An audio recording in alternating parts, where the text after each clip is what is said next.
Hi, it's GramMoose. Tonight we're going to read one more story before we go to bed.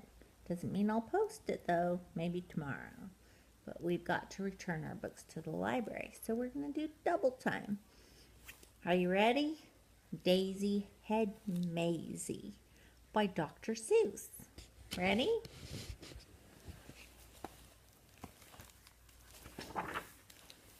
It's hard to believe such a thing could be true, and I hope such a thing never happens to you. But it happened, they say, to poor Mayzie McGrew.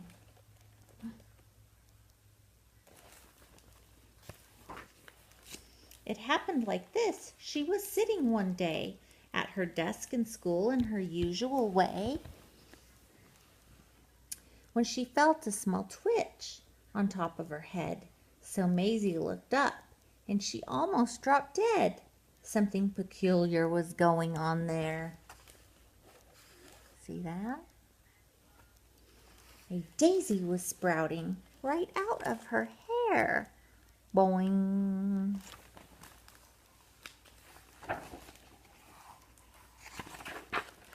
Behind her was sitting young Herman Bushstrudel. This looks like a daisy up here on her noodle. It doesn't make sense. Why, it couldn't be so. A noodle's no place for a daisy to grow. Then up spoke another boy, Einstein Van Tass, the brightest young boy in the whole of the class. It's a very odd place to be sprouting a daisy, but nevertheless, one is growing on Mayzie. Hey, look it, cried Butch, right here in this room. Daisy Had Mayzie. She's bursting in bloom.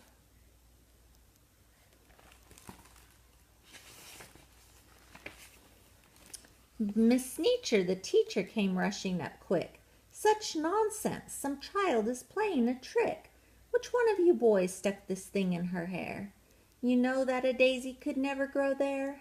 But teacher, said Butch, I saw the thing rise right out of her head with my very own eyes. Just give it a yank if you think I tell lies.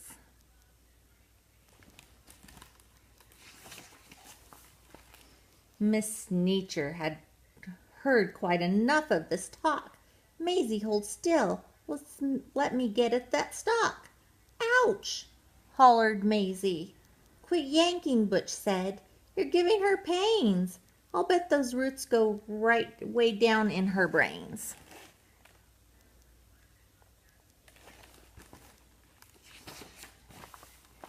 The kids in the room started shouting like crazy.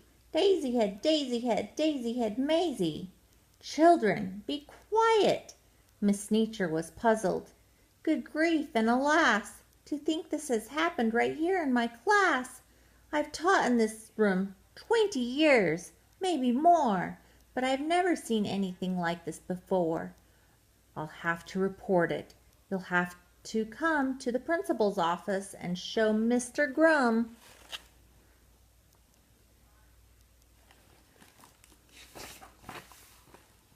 Now the principal, good Gregory Grum, was a very wise man, just as smart as they come. He knew more than anyone else in this nation about long division and multiplication. He knew all the answers, why oceans are deep, why skies are so high, and why mountains are steep. He should have the answer to this thing on Mayzie. My word, he declared, it's a genuine daisy. I've seen them quite often in fields growing wild, but never before on the head of a child. Now what in the world ever made this thing sprout? I have no idea, but I'm going to find out.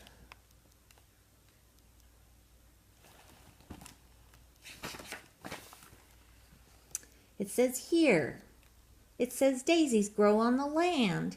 They grow between rocks. They grow also in sand. It mentions right here they can grow in a pot, but mention the head of a girl?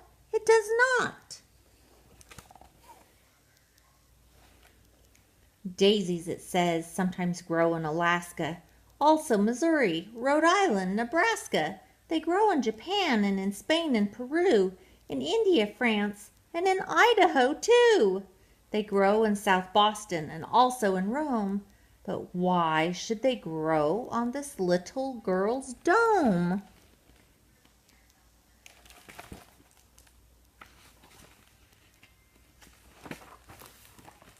Say, look it, said Mayzie. It's wilting, said teacher.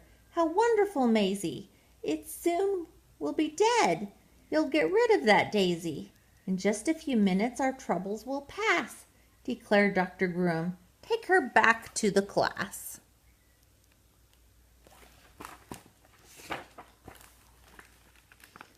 Then the principal saw a most terrible sight. The daisy was dying, and that was all right. But that daisy was part of poor Mayzie McGrew, and Mayzie was starting to wilt away too. Teacher, said Grum, you know what I think? They're both going to die. Hurry, bring them a drink.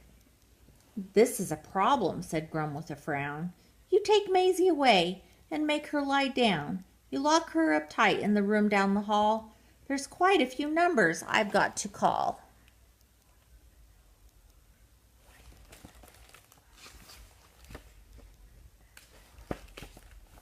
Get Maisie's mother on the end of the line. I need her here quickly, while there is still time. Maisie's mom asked, What's all the fuss? Goodness to Betsy, I'll be on the next bus. And a call to the shoe store reached Mr. McGrew. He answered while holding a customer's shoe. She's growing a what? I'm coming right there. And he ran out of the shoe store with no time to spare. A doctor should see her, the principal said, and an expert on plants like the one on her head. So he called Dr. Eisenbart, who said, Goodness gracious, a child with a head that is partly herbaceous? I simply must see this. I'll come over to you. And his patient, though shirtless, came to see it too. Then Grum called Finch the florist, who grabbed for his shears. I'll be there as fast as my truck can shift gears.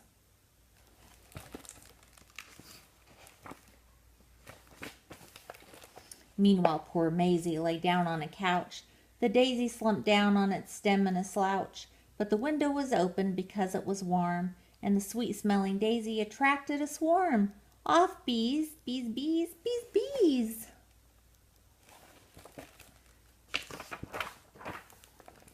Mayzie jumped out the window. What else could she do? But the faster she ran, the faster they flew. In the park she ran into Officer Thatcher. The bees on her heels were just starting to catch her. He said, Wait a minute, kid, I'll be right back, and left Mayzie alone to fend off the attack.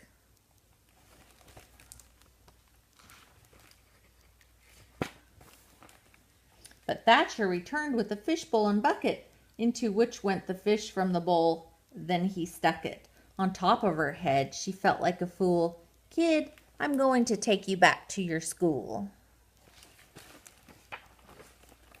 Principal Grum didn't know what to do. It's worse, cried Sneecher, much worse than we feared.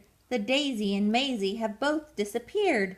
Behind her came charging Mr. McGrew, chased by a customer chasing his shoe. Finch the florist, Dr. Eisenbart too, Dr. Eisenbart's patient, and Mrs. McGrew.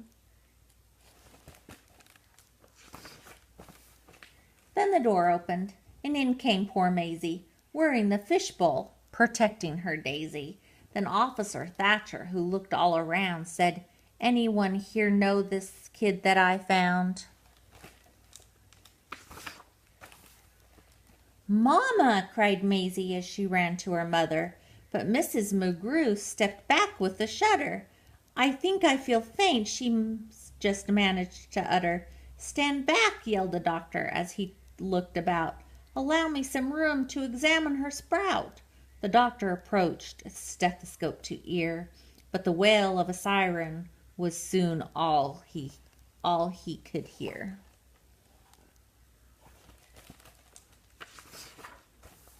His Honor, the mayor! And then without warning the door opened wide, and who but the mayor should step right inside? And acting important there was none to compare. He was best at long speeches, chock full of hot air. I promise, my friends, that if I am re-elected, This daisy on Mayzie will be disconnected. The law of our fathers is simple and sound. Daisies belong and should stay in the ground. The rest are illegal. We'll bar them from town.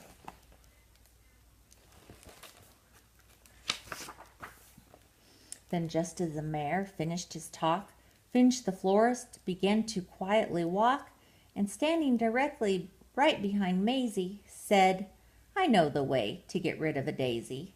So there's a flower between her two ears. I'll snip it clean off with the sharp pruning shears.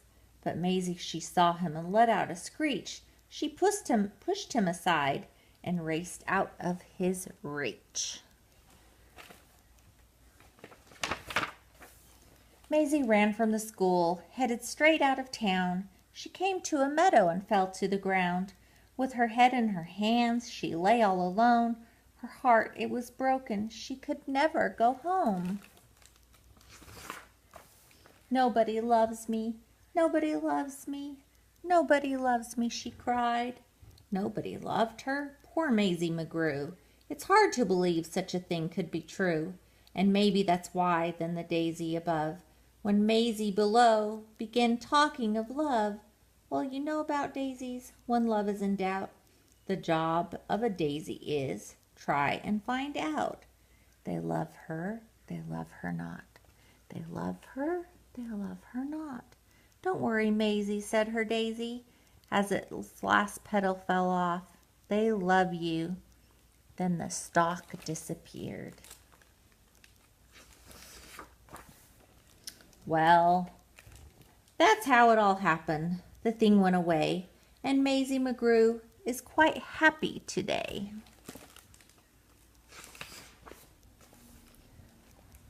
Back at her studies and doing just great, and all of her subjects in room number 8. And concerning that daisy, you know that it never grew out of the top of her head again ever? Well, it practically never popped up there again, excepting occasionally, just now and then. Ding!